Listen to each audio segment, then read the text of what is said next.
Isu air papar, jangan biar rakyat terus menjadi mangsa.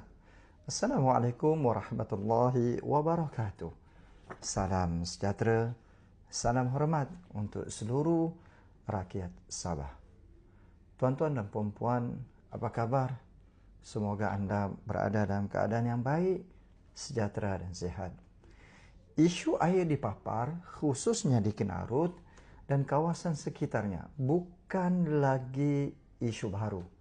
Ia bukan masalah sehari dua.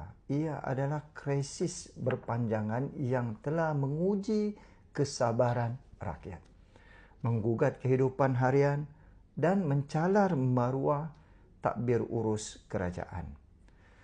Baru-baru ini, hari ini kenyataan Menteri dan Ahli Parlimen Papar yang tidak menolak kemungkinan wujudnya unsur sabotaj dalam isu bekalan air ini telah mengejutkan rakyat.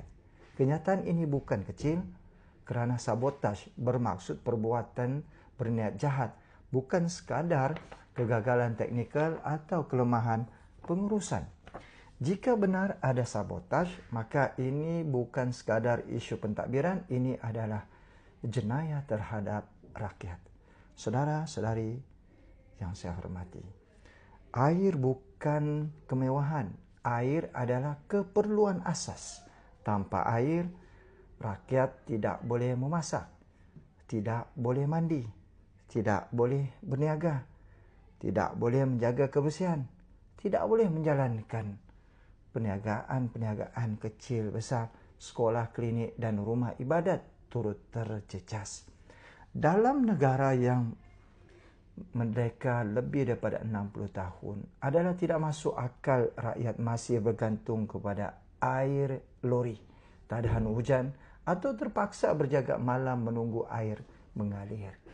Lebih menyedihkan, rakyat Papar terus membayar bil tetapi tidak menerima perkhidmatan yang setimpal.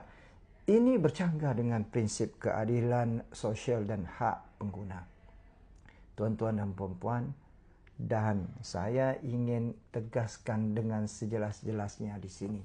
Rakyat tidak mahu alasan demi alasan untuk menutup kelemahan sistem pentadbiran, jans, wakil rakyat dan kerajaan. Rakyat sudah terlalu lama disajikan dengan alasan yang sama berulang-ulang. Dari tahun ke tahun, jangan hanya setiap kali beri alasan yang bersifat memperlekehkan akal rakyat, seolah